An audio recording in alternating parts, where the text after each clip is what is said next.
Hello everyone, welcome back to our channel. Now we are solving question number third C part. ठीक है. So C part is कि हमें evaluate करना है this integral by converting to polar coordinates. तो polar coordinates में convert करते हैं तब हमें इसे evaluate करना है. So let's do it. तो polar coordinates में जब भी evaluate करते हैं, how do we evaluate? पहले तो मैं लिख देती हूँ फंक्शन क्या हमारा I equals to double integral 0 से 2 y से under root 8 minus Y square. ठीक है. दिस इज़ 1 अपॉन में under root 1 plus X square plus Y square D Y D X. ठीक है.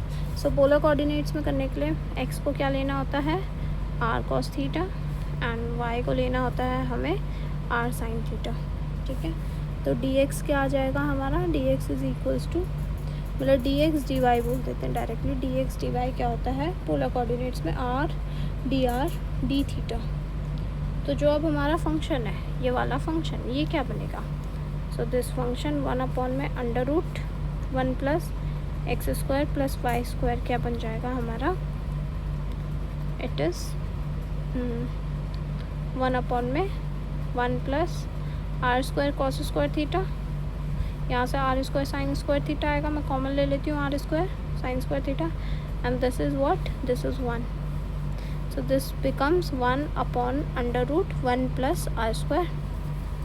ठीक है. तो ये इंटीग्रल हमें इवेलुएट करना. अब लिमिट भी देखो y और x में है, हमें r और थीटा में चाहिए. सो x की लिमिट्स क्या है पहले हम x की देखेंगे. ठीक है. x की लिमिट जा रही है हमारे पास under root 8 minus Y square से दिस इज़ y तक एंड y की लिमिट्स जा रही है हमारी 0 से लेकर 2 तक.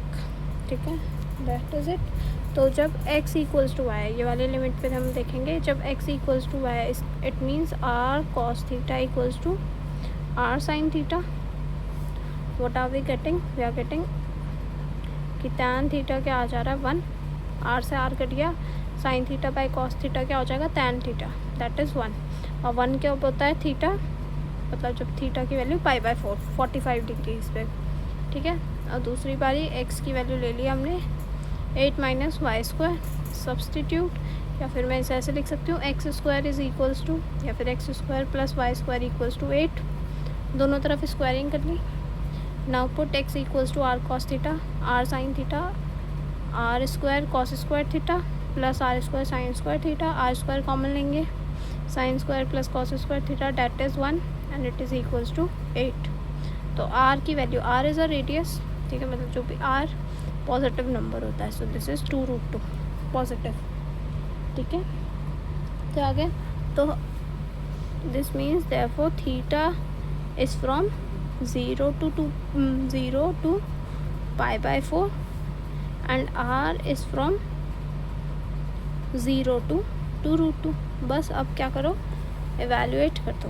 So this becomes double integral.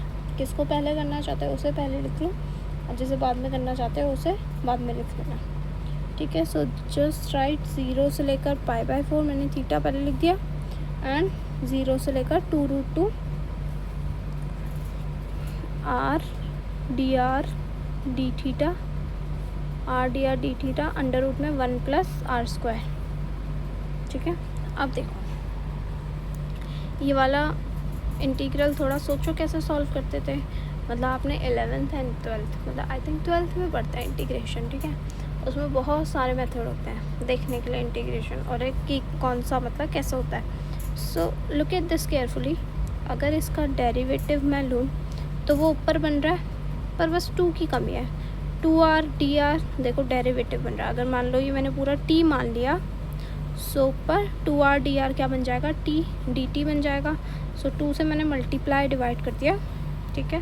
तो ये बस इसका डेरिवेटिव ही लिखा हुआ है. तो अगर आप करना चाहो मैं थोड़ा सा स्टेप बता देती हूँ. 1 प्लस आर स्क्वायर को क्या मान लो t मान लो. सो 2r dr क्या हो जाएगा दैट विल बी dt. और फिर अब t में ही लिमिट चेंज करनी होती है. ऐसे नहीं कि तुम 0 से 2√2 ही फिर लिमिट रखो. नो देन लिमिट भी चेंज करो क्योंकि ये r की लिमिट है नॉट t की लिमिट. तो फिर r जब 0 है तो t क्या हो रहा है 1 हो रहा है.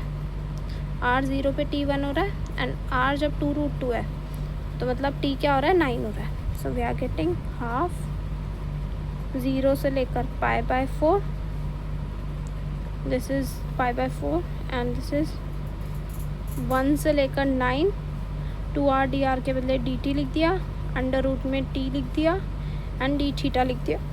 ठीक है, और फिर इंटीग्रेट करो 1/√t. तो अब इंटीग्रेट आसान है, मतलब t की पावर -12 है. सो वी आर गेटिंग 1/2 0 से लेकर π/4. इंटीग्रेट करने पे t की power -12 plus 1 is t½ upon में हाफ, तो वो ऊपर ही आ जाएगा 2 एंड d थीटा 2 से 2 कैंसिल कर दो. √t की लिमिट डाल दो यहाँ पे. आप कहाँ से कहाँ है, दिस इज़ फ्रॉम 1 से लेकर 9. ठीक है, सो इंटीग्रल 0 से π/4. t की वैल्यू जब हमने 9 डाली वी आर गेटिंग, बताओ क्या आएगा, 3 आ जाएगा क्योंकि हाफ है पावर, तो दैट इज़ अंडर रूट. और जब 1 डाली तो -1. ठीक है, एंड डी थीटा 2 आ गया. 2 का integral 2 theta and limit is from 0 से लेकर π/4. डालोगे 0 पे तो 0 ही है, so no need to calculate at this. This is 2 into में π/4 which is π/2. This is the answer. Okay, so this question number 3 is completed. Okay, I hope so आपको समझ आया हो. अगर आपको डाउट आता है तो प्लीज़ हमें कमेंट सेक्शन में बताइए, हम आपकी वहाँ पे ज़रूर हेल्प करेंगे और रिप्लाई करेंगे. ठीक है.